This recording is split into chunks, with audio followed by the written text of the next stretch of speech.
না, উনি যারা দ্বিমত করছে এটা নিয়ে আমার কোনো বক্তব্য নেই। বক্তব্য নেই কেন আমি বলি আপনাকে। দেন 20 বছর মানে আমি একটা সেন্টিমিটার কথা বলেছি, এটা 20 না 21 না 17 এটা কোনো ফ্যাক্টর না এখানে। আর মির্জা ফখরুল যে কথাটা বলেছিলেন যে 3 মাসের মধ্যে নির্বাচন চাই, ওটা মির্জা ফখরুল বলেছিলেন বটে, কিন্তু মির্জা ফখরুল কিন্তু এখন আর ওই অবস্থানে নাই।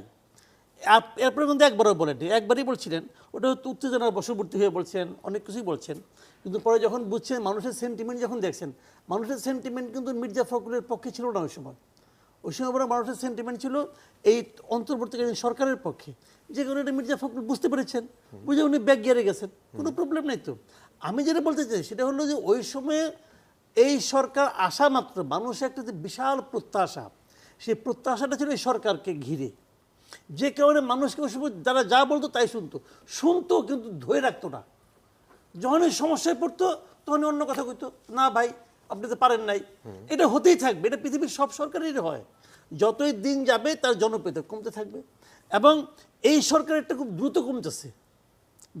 কোনো আমি বলি আপনাকে, দেখেন আমাদের এখানে কিন্তু এই ধরনের এই ফরম্যাটের গভর্নমেন্ট আগে কম হয়েছে তা কিন্তু না, 91 হয়েছে, নাম যাই থাক, বিষয় তো এইটাই, একটা ইলেকশন করার জন্য একটা গভর্নমেন্ট আসছিল। তারপরে আপনার 96 হয়েছে, 2001 হয়েছে, 2008 হয়েছে। ওই প্রত্যেকটা সরকারগুলি, যে অনির্বাচিত যে সরকারগুলি আসছে এর আগে, প্রত্যেকটা সরকার কিন্তু প্রথম 3 মাসে এই ঝামেলা পড়ে নাই। ইয়ানি এই সরকার প্রথম 3 মাসে পড়ে গেছে, এবং ভেরি ইন্টারেস্টিংলি এই 3 মাসে কিন্তু আওয়ামী লীগ নাই। ওই প্রত্যেকটা সরকারের সময় কিন্তু 2টা পলিটিক্যাল পার্টি ছিল, বড় 2টা পলিটিক্যাল পার্টি।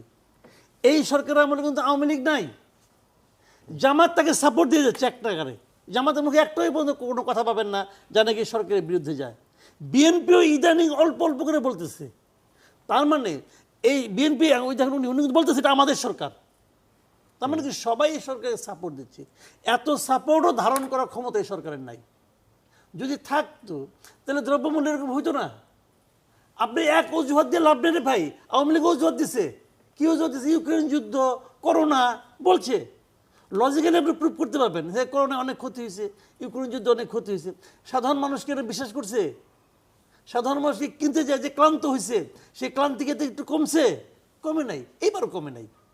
আপনি যতই কাহিনী করেন না কেন, 15 বছরের জঞ্জাল, এটা বললে আপনি হয়তো আপনি আত্মতৃপ্তি পেতে পারেন, লোকে এটাকে অজুহাত হিসাবে নিবে, লোকে এটাকে কজ হিসাবে নিবে না রে ভাই, এটা রিয়েলিটি। আমি তো প্রবলেমে আছি রে ভাই, আপনি আমার প্রবলেম হয় সলভ করেন, অথবা বলেন যে ভাই মাপ চাই। আপনি তো মাপও চান না, আপনি খালি বলেন যে আরো দিন থাকবে, আরো দিন। এটা হলো না। এই মাফ চাওয়া মানে কি পদত্যাগ করা হতে পারে। যেমন আপনি একটা জিনিস হয়েছে কি, বাণিজ্য মন্ত্রণালয় চেঞ্জ করছে না, সালুদ্দিন সাহেবকে ওখান থেকে সরাই দিয়ে আরেকজন লোককে আনছে। এটা কিন্তু ওয়ান কাইন্ড অফ মাপ, এবং এই মাপ কিন্তু প্রয়োজনীয় মাপ। জনগণ কিন্তু বুঝতে পারছে যে আমি যে কষ্ট আছি এটা সরকার নোটিশ করছে, করে এখানে অন্য একজন লোককে আনছে, মানে সরকার ট্রাই করতেছে। দেখেন আপনি ট্রাইও করবেন না তাহলে তো হয় না। এটা কিন্তু আমি হ্যাপি। শেখ বশির কী করবে আমি জানি না, উনি যদি খারাপ করে আমি চাইবো ওরা আগে সরাই দেন, কিন্তু সরকার যে চেষ্টা করছে এটাকে আমি অনার করছি, আমি সেইটা বলছি। স্বাস্থ্যমন্ত্রী উনি পারছেন না, ওইখানে একজন সহকারী নিয়োগ করা হয়েছে, এটা আমার কাছে অতটা ভাল লাগে নাই। অতটা ভাল লাগে না কেন, মাথার উপর থেকে অত বলুক রয়ে গেল, সরাই দিতেন, দিয়ে ওনাকে পুরো দায়িত্ব দিতেন, আমরা আবার তাকে দেখতাম। সে কেমন আমি যাই না, কিন্তু সে কাজটা পারবে কি পারবে না এটা না করার আগে আমি কেমনে বুঝুম? তো থাকুক এখানে। তো এই ধরনের এটা করতে পারতে, এমন তো কোনো নাই, কমিটমেন্ট নাই। আমি আনছি, ভুল আমার হবেই না, এটা নিয়ে আমি চলবো। যে আপনি গো ধরেন, আপনার রিস্ক বেশি হবে, সেই রিস্কে আপনি পড়ে গেছেন। তো এটা তো আপনি বলেন, আপনি এই জিনিসগুলো তো ভাই বুঝতে হবে, কারণ আপনি যদি লং টার্ম থাকতে চান আপনাকে সেই ধরনের একটা ভাইব্রেন্ট একটা গভর্নমেন্ট বানাতে হবে। সেটা আপনি পারেন নাই, যে চেঞ্জ করছেন করেন, এখানকার জিনিস ওখানে নিয়ে দেখেন, সবাই যে সব কাজ পারবে না। তো সেই জিনিসগুলি দরকার আছে। সবচেয়ে বড় কথাকে আমি বলি আপনাকে একটা জিনিস, দেখেন এই সরকার যদি ব্যর্থ হয়, আমি সরকারের সমালোচনা অনেক করি, কারণ এই সরকারকে আমি ভালোবাসি ভাই, আমি চাই এই সরকার সফল হোক। কারণ আমি মনে করি এই সরকার সফল না হলে পরে আমার যে আকাঙ্ক্ষা, সেই আকাঙ্ক্ষা বাস্তবায়নের সম্ভাবনা অনেক দূরে চলে যাবে। আমি তো একটা চাই দেশের নাগরিক হিসেবে, আমি তো একভাবে বাঁচতে চাই। সেই আকাঙ্ক্ষাটা আমি মনে করি এই সরকারের পক্ষেই সবচেয়ে সম্ভাবনা আছে পূরণ করার।